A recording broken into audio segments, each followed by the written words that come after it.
प्रेरितों के काम अध्याय 9 और उसके आगे मैं पढ़ता हूं, आप सभी लोग ध्यान पूर्वक सुने। बाइबल कहता है, शाऊल जो अब तक प्रभु के चेलों को धमकाना और घात करने के धुन में रहता था, महायाजक के पास गया और उससे दमिश्क के आराधनालय के नाम पर इस अभिप्रिय के चिट्ठियां मांगी कि क्या पुरुष क्या स्त्री जिन्हें वह इस पथ पर पाए उन्हें बांध कर यरूशलेम ले आए। परंतु चलते चलते जब वो दमिश्क के निकट पहुंचा तो एकाएक आकाश से उसके चारों ओर ज्योति चमकी और वह भूमि पर गिर पड़ा और यह शब्द सुना, हे शाऊल तू मुझे क्यों सताता है? उसने पूछा, हे प्रभु तू कौन है? उसने कहा, मैं यीशु जिसे तू सताता है। परंतु अब उठकर नगर में जा और जो तुझे करना है वह तुझे कहा जाएगा। जो मनुष्य उसके साथ था वो अवक्त रह गया, क्योंकि शब्द तो सुनता था परंतु किसी को देखता ना था। तब शाऊल भूमि पर से उठा, परंतु जब आंखें खुली तो उसे कुछ दिखाई नहीं दिया और वो उसके हाथ पकड़ के दमिश्क में ले गए। वो 3 दिन तक ना देख सका और ना खाया और ना पिया। आइए प्रार्थना करें। उद्धारकर्ता परमेश्वर, फिर एक बार यीशु के नाम से हम आपके पास आते हैं और प्रभु हम प्रार्थना करते हैं कि आज की इस सुबह को प्रभु जी हम हर एक व्यक्तियों को आपके हाथों में समर्पण करते हैं परमेश्वर। जैसे आप चाहे वैसे आप लोगों से बातें करें परमेश्वर। प्रभु हम कई सारे लोग यहाँ पर इकट्ठे हैं, लेकिन हम जानते परमेश्वर आप अलग अलग लोगों की जरूरत के अनुसार आप अलग अलग लोगों से बातें करते हैं। हम प्रार्थना करते हैं कि आपका वचन जो प्रभावशाली है, जो कार्यशील है परमेश्वर, प्रभु वो वचन लोगों के जीवन में बदलाव लेकर आए। और हम प्रार्थना करते प्रभु जी, जो लोग निराशा और हताशा में पड़े हुए हैं, उन सारे लोगों को आपका वचन फिर एक बार उठाकर खड़े करें। प्रार्थना करते परमेश्वर की आपकी आशा, आपका विश्वास, आपका अभिषेक, आपकी चंगाई, आपकी भलाई हर कोई जो यहाँ पर बैठे हैं वो अनुभव करने पाए। पवित्र आत्मा हर एक व्यक्ति का नियंत्रण हम आपके हाथों में समर्पण करते हैं। महान महिमा आपको देते प्रार्थना यीशु के नाम से मांगते हैं, आमीन। Hallelujah, hallelujah, praise the Lord. तो मैं आपको बताना चाहता हूं कि परमेश्वर का वचन बहुत कार्यशील है, वो हमेशा कार्य करता है। कहो परमेश्वर का वचन कार्यशील है। मैं आपको बताना चाहता हूं कि परमेश्वर जब लोगों के परिस्थिति को बदलना चाहता है तो वो क्या करता है, वो अपने वचनों को भेजता है। और जो व्यक्ति उस वचन को ग्रहण करता है, मैं आपको बताना चाहता हूं ना, वो व्यक्ति असल में देखा जाए तो वो व्यक्ति अपनी परिस्थिति बदल रहा होता है। अगर आप परमेश्वर के वचन को ग्रहण करोगे तो मैं आपको बताना चाहता हूं ना, परमेश्वर का वचन आपके जीवन को पूरी तौर पर सुधार देगा। वो इतना अपने आप में सामर्थ्य रखता है। और मैं आपको बताना चाहता हूं कि परमेश्वर स्वयं आप पर अनुग्रह करते, परमेश्वर स्वयं आप पर कृपा करते, परमेश्वर स्वयं आप पर दया करते, और उसी के वजह से हम यहाँ पर इकट्ठे हैं। बाइबल यहाँ पर कहता है कि एक व्यक्ति था जिसका नाम था शाऊल, और बाइबल ऐसे कहता है कि वो व्यक्ति लोगों को सताता था, खास करके उन लोगों को जो यीशु के अनुयायी थे, जो यीशु के अनुयायी थे। अगर कोई व्यक्ति आपको सता रहा है इस चीज की वजह से कि आप यीशु के अनुयायी हो, तो मैं आपको बताना चाहता हूं ना, ये बुरी खबर नहीं है, ये अच्छी खबर है। और मैं आपको कहना चाहता हूं कि जब आप प्रेरितों के काम को पढ़ोगे तो वहां पर इस प्रकार की विपत्ति बहुत चलती थी, और ये जब चल रही थी, मैं आपको कहना चाहता हूं, लोग ये सवाल नहीं करते थे कि परमेश्वर कहां पर गया, क्यों हमारे साथ ऐसे हो रहा है। लेकिन लोग क्या करते थे मालूम है क्या, लोग उस सताव से थोड़ा भाग जाते थे, लेकिन जहां भी वो जाते थे यीशु की बातों की वो चर्चा करते थे कि सच में यीशु ने हमारा उद्धार किया, इसलिए हम यीशु को धन्यवाद करते हैं। आज आप जो परिस्थिति से जा रहे हो, मैं आपको बताना चाहता हूं ना, एक रोशनी चमकने वाली है और वो परिस्थिति जो है ना गिरने वाली है। क्योंकि ऐसा कहा गया है कि जब रोशनी चमकी तो पौलुस नीचे गिर गया, जो शाऊल था। और मैं आपको बताना चाहता हूं ना, उसके बाद जो उठा, जो शाऊल नीचे गिरा, उसके बाद जो उठा वो पूरी तौर पर पौल बन गया। हालेलुया। और मैं आपको कहना चाहता हूं ना, जो सताव वो लोगों पर लेकर आता था, वो खुद सताव का शिकार बन गया। वो खुद सताव का शिकार बन गया। और वो क्या कहता मालूम है क्या? मैं धन्य हूं कि मैं मसीह के कारण सताया जाता हूं, मैं धन्य हूं। हम काफी लोग ये सोचते हैं कि हमारे जीवन में जो परेशानी है, जो दिक्कतें है, जो समस्याएं हैं, कब इन सारी समस्याओं से छुटकारा मिलेगा। लेकिन मैं आपको बताना चाहता हूं, ये गलत फहमी है, ये गलत फहमी है। आप कौन सी चीज के लिए सताए गए हो, सबसे पहले ये जानने की कोशिश करो। क्या आप मसीह के कारण सताए गए हो या अपने निर्णय के कारण सताए गए हो? ये आपको सोचना है। सबसे पहले आप किस कारण दबाव में हो, सबसे पहले इस चीज को आपको सोचना है। काफी बार जब हमारे जीवन में छोटी छोटी बातें नहीं होती है या बड़ी बड़ी बातें नहीं होती है, हम काफी बार परेशान रहते हैं कि परमेश्वर हमारे जीवन में ऐसे कार्य क्यों नहीं कर रहे। मैं आपको कहना चाहता हूं, पहले सदी के मसीह लोग ऐसे बिल्कुल नहीं थे। पहले सदी के मसीह लोग कुछ अलग थे। आप जब परमेश्वर के वचनों को पढ़ोगे तो आप किसी के परिवार की समस्या को नहीं पढ़ पाओगे ज्यादातर। हाँ, एक आध कुछ चीजें यहाँ मान लिखी है कि कोई व्यक्ति कर्जे में था और वो सेवक से मिलता है और वो उसे राय देता है कि किस प्रकार तेरे घर में चमत्कार होगा, वगैरह वगैरह वगैरह। लेकिन ज्यादातर जब आप इस पवित्र शास्त्र को पढ़ोगे तो यहाँ पर जीवन परिवर्तन की कहानी आपको पता चलेगी। और काफी बार हम इन चीजों पर गौर नहीं करते, काफी बार इन चीजों पर हम ध्यान नहीं देते। मैं आपको बताना चाहता हूं, अगर आप मसीह के वजह से अगर कई परेशानी उठा रहे हो तो मैं आपको बताना चाहता हूं ना, परमेश्वर उस चीजों का इस्तेमाल करेगा अपने नाम को महिमा पहुंचाने के लिए। और मैं आपको कहना चाहता हूं, अगर कोई भी परिस्थिति आपके जीवन में हावी हो रही है, खास करके मैं आपको कहना चाहता हूं, जो लोग ऐसे जिनको लगता है कि आप अंधकार में हो, ऐसे लोग जिनको लगता है कि आप बीमारी में हो, तो मैं आपको कहना चाहता हूं, अंधकार और बीमारी यह क्या चीज है, ये आपको मैं आज डिस्क्राइब करना चाहता हूं या मैं बताना चाहता हूं। बहुत सारे लोग इन चीजों को समझ नहीं पाते, और जब आप इन चीजों को सुनोगे, समझोगे, मैं आपको बताना चाहता हूं कि आप अपने आप को बहुत हल्का महसूस करोगे। क्या कोई यहां पर ऐसे मुझे बता सकता है अंधकार क्या है? आपको क्या लगता है अंधकार का क्या अर्थ होगा? क्योंकि हम हर एक लोग ऐसे चीजों से गुजरते हैं। वास्तविक अंधकार या फिर आत्मिक अंधकार। तो मैं आपको कहना चाहता हूं, अंधकार इसका मतलब है खालीपन, या जहां कुछ भी नहीं है। कहो खालीपन या कुछ भी नहीं। अंधकार इसका मतलब है कि उसमें कोई ताकत नहीं है। अगर आप कोई ऐसे जंगल में चले जाओगे, खास करके ऐसे कहा जाता है कि अफ्रीका का जो जंगल है वो सबसे घना जंगल है। मैं पिछले दिन मेरे एक मित्र से बात कर रहा था, एक गांव के बारे में जो जंगल से घिरा हुआ है। तो वो वहां पर कहते हैं कि शाम 7 बजते ही इतना अंधेरा हो जाता है कि कुछ दिखाई नहीं देता है। और मैं आपको बताना चाहता हूं, जो लोग मुंबई में रहते हैं, आपको अंधेरा पता नहीं है। आपको अंधेरा पता नहीं है।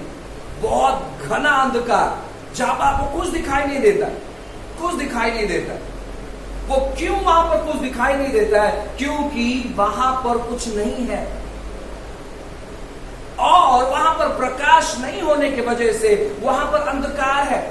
जैसे ही प्रकाश आ जाएगा, अंधकार चले जाएगा। अंधकार इसका मतलब है, इंग्लिश में बहुत सुंदर कहा गया, एब्सेंस ऑफ प्रेजेंस। यानी वहां पर कोई नहीं है, इसीलिए वो अंधेरा है। बीमारी इसका मतलब क्या मालूम है क्या? कि कुछ अच्छी बात नहीं है। अच्छी बात यानी हमारे शरीर को जो जो चीजों की जरूरत है, वो चाहे मिनरल हो, वो चाहे प्रोटीन हो, उसकी कमीपन के वजह से वो बीमारी उभरती है। बीमारी और कुछ भी नहीं है। जब आप कोई ऐसे हादसों से गुजरते हो, जब आप कोई ऐसे परेशानियों से गुजरते हो, तो एक चीज अपने ध्यान में रखो कि वो सामर्थहीन है।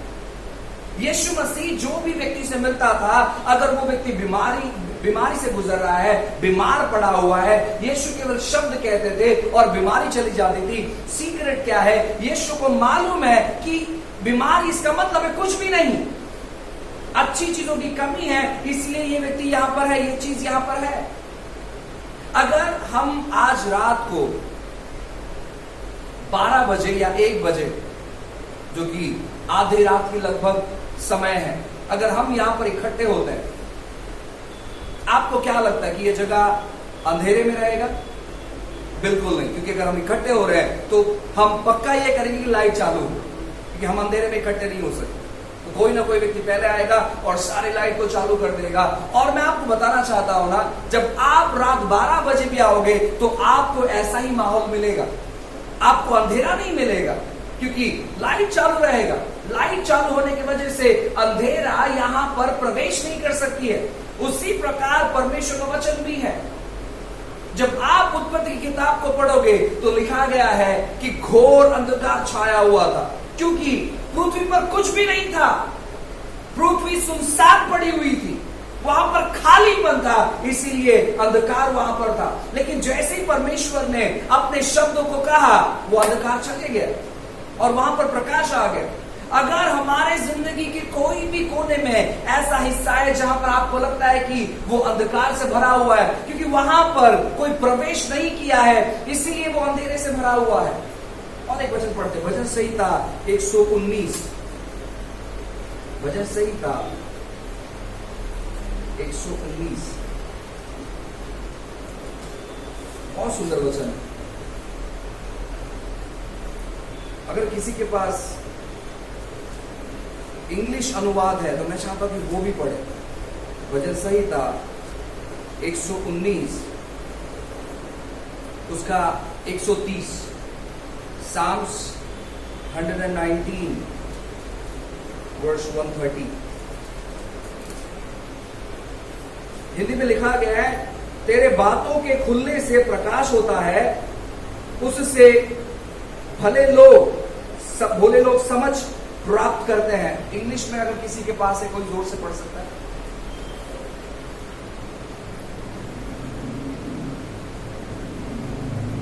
इंग्लिश में ऐसा लिखा है कि by your entrance of the word there is light, there is hope. बहुत सारे अलग अलग ट्रांसलेशन में बहुत अलग अलग बातें लिखी है, यानी इसमें थोड़ा सा अलग लिखा है। इंग्लिश में लिखा है कि तेरे वचन के प्रवेश करने से प्रकाश होता है। उसका वचन प्रवेश कहां पर करेगा? मैं आपको बताना चाहता हूं कि जब परमेश्वर का वचन हमारे हृदय में प्रवेश करता है तो हमें आशा मिलती है। जब परमेश्वर का वचन हमारे हृदय में प्रवेश करता है तो हमें आगे का रास्ता दिखाई देता है। परमेश्वर का वचन हमें हमारी गिरी हुई परिस्थितियों से वो उठाकर हमें खड़ा करता है। और इसीलिए परमेश्वर के वचनों को प्रतिदिन हमें अपने हृदय तक पहुंचाना चाहिए, क्योंकि उसके वचन के खुलने से हम बुद्धि प्राप्त करते हैं। उसके वचन के खुलने से अंधकार निकल जाता है। जब तक शाऊल अंधकार में था तब तक वो लोगों को सता रहा था। आप अपने घर पर जाकर जब पढ़ोगे प्रेरितों के काम अध्याय 9 वचन 1 से 9 तक, वहां पर यीशु कहते हैं शाऊल से कि हे शाऊल तू मुझे क्यों सताता है। और मैं आपको कहना चाहता हूं, शाऊल ने कभी यीशु को सताया नहीं था। यीशु के साथ मुलाकात भी नहीं हुआ था शाऊल का, उसने कभी यीशु को सताया नहीं था। कहीं ऐसे नहीं लिखा है कि शाऊल ने यीशु को सताया। लेकिन आपको पता है वहां पर लिखा है कि शाऊल ने विश्वासियों को सताया। इसका मतलब है कि जब कोई व्यक्ति हमें सताता है तो वो हमें नहीं सताता है परंतु परमेश्वर को सताता है। अगर कोई परिस्थिति हमें सताती है तो वो हमें नहीं सता रही है, वो स्वयं परमेश्वर को सता रही है। और मैं आपको बताना चाहता हूं ना, परमेश्वर शांत नहीं बैठ सकते, परमेश्वर शांत नहीं बैठ सकते हैं अगर कोई भी परिस्थिति आपको सता रही है तो, क्योंकि वो स्वयं परमेश्वर के विरोध में खड़ी होती है। आप इन चीज को समझने का प्रयास करें। और मैं आपको बताना चाहता हूं, जो भी चीज परमेश्वर के विरोध में खड़ी हो जाती है वो नीचे गिर जाती है। आप चाहे जूने नियम में पढ़कर देखो, आप चाहे नए नियम में पढ़कर देखो। जूने नियम में एक राजा था जिसने क्या किया, संदूक को लेकर जाकर उसने अपने देवी देवताओं के मंदिर में रख दिया। और मैं आपको बताना चाहता हूं, संदूक बहुत सामर्थ्यशाली चीज थी पुराने जमाने में। आज हम संदूक है क्योंकि परमेश्वर की उपस्थिति हम में होकर चलती है, उन दिनों में संदूक में होकर चलती थी। उन्होंने क्या किया, उनको मजाक लगा। आपको मालूम है क्या हुआ, जो मजबूत मूर्तियां उन्होंने बनाकर रखी थी अपने देवी देवताओं की, वो सारी मूर्तियां जो है ना वो संदूक के सामने गिर गई और चकनाचूर हो गई। जब उस राजा ने सवेरे मंदिर खोला वो परेशान हो गया और वो आश्चर्यचकित हो गई, ऐसे कैसे हो सकता है। मैं आपको बताना चाहता हूं, हमारे परमेश्वर के सामने कोई खड़ा नहीं हो सकता है और आपके सामने कोई परिस्थिति खड़ी नहीं हो सकती है क्योंकि वो आप में होकर चलता है। सो आज के वर्तमान की स्थिति को देखकर ये मत सोचो कि अब मेरा कुछ नहीं हो सकता है। मैं आपको बताना चाहता हूं कि जब जब समस्याएं उभरती है तब तब गवाहियां निर्माण होती है, जब जब दुविधाएं उभरती है तब तक हम परमेश्वर के सामर्थ्यशाली हाथों को अपने साथ होते हुए हम अनुभव कर सकते हैं, हम देख सकते हैं। इसलिए आपको निराश नहीं होना, आपको तनावग्रस्त नहीं होना है कि क्यों मेरे साथ ऐसे हो रहा है। मैं आपको बताना चाहता हूं ना, पौलुस के साथ एक मुलाकात और उसका पूरा जिंदगी बदल जाता है। वो शाऊल का वो पौल बन जाता है। मैं आपको बताना चाहता हूं, परमेश्वर बारंबार हमारे जीवन में कुछ ना कुछ करते रहते हैं और कभी कभार हम उसको बहुत ही हल्का ले लेते हैं। हम कहते हैं ये ऐसे ही हुआ रहेगा। मैं पिछले दिन किसी से तो बात कर रहा था और मैं उनके साथ गवाही शेयर कर रहा था। वो भी अच्छे विश्वासी थे और मुझसे पुराने विश्वासी थे। सो मैं उनके साथ गवाही शेयर कर रहा था कि कैसे परमेश्वर रिपोर्ट्स को चेंज करते हैं, कैसे परमेश्वर चमत्कार करते हैं। वो कहता है, ब्रदर रिपोर्ट गलत भी तो आ सकता है, रिपोर्ट गलत भी तो आ सकता है। पहले रिपोर्ट गलत आया होगा, बाद में रिपोर्ट सही आया होगा। मतलब वो उतने तौर पर प्रोत्साहित नहीं था, वो उतने तौर पर उत्साहित नहीं था। कारण क्या था मालूम है, वो दुर्घटनाओं से गुजर रहा था, वो परेशानियों से गुजर रहा था। इसलिए वो अपने मन में परमेश्वर की बातों को वो ग्रहण नहीं कर पा रहा था और वो एक सर्वसाधारण तौर पर वो जीवन बिता रहा था। मैं आपको बताना चाहता हूं, अगर आप विश्वासी हैं तो आप सर्वसाधारण बिल्कुल नहीं है। कहो मैं सर्वसाधारण नहीं हूं, मैं सर्वसाधारण नहीं हूं। मैं आपको बताना चाहता हूं ना प्रियो, अगर आप विश्वासी है तो आप सर्वसाधारण नहीं है। आपको पता भी नहीं चलता है कि किस प्रकार परमेश्वर आपके साथ में उपस्थित रहता है और कितने दुर्घटनाओं से वो आपको बचाता है, आपको मालूम ही नहीं। मैं ऐसे कई सारी गवाहियों को जानता हूं। मैं गवाही को जानता हूं, एक दिन ऐसा हुआ कि परमेश्वर ने एक परिवार को सेवकाई के लिए बुलाया। वो परिवार निर्णय लेता है कि परमेश्वर ने जहां भी सेवकाई के लिए बुलाया हम जाकर वहां पर सेवकाई करें। तो वो परिवार एक बहुत ही देहाती गांव में चले जाते हैं और वहां पर वो सेवा करने लगते हैं। जैसे लोगों को पता चलता है कि वो जो परिवार है वो यीशु की सेवा करता है, वो पूरा गांव मिलकर वो निर्णय लेते हैं कि आज रात हम जाएंगे और जिस झोपड़े में वो रहते हैं वो झोपड़े को हम जला देंगे। उन्होंने निर्णय लिया। रोज वो जाते उस झोपड़े के पास और रोज वो रिटर्न आते। ऐसा 1 महीना चलता रहा। 1 महीना वो रोज जाते, अपने हाथों में मशाले लेकर, अपने हाथों में कई सारे ऐसे औजार लेकर जहां पर वो उस परिवार का नाश कर पाए। वो रोज जाते और रोज आते। एक दिन ऐसा होता है, उस परिवार का एक सदस्य उन्हें बाजार में मिलता है और वे लोग उससे पूछते हैं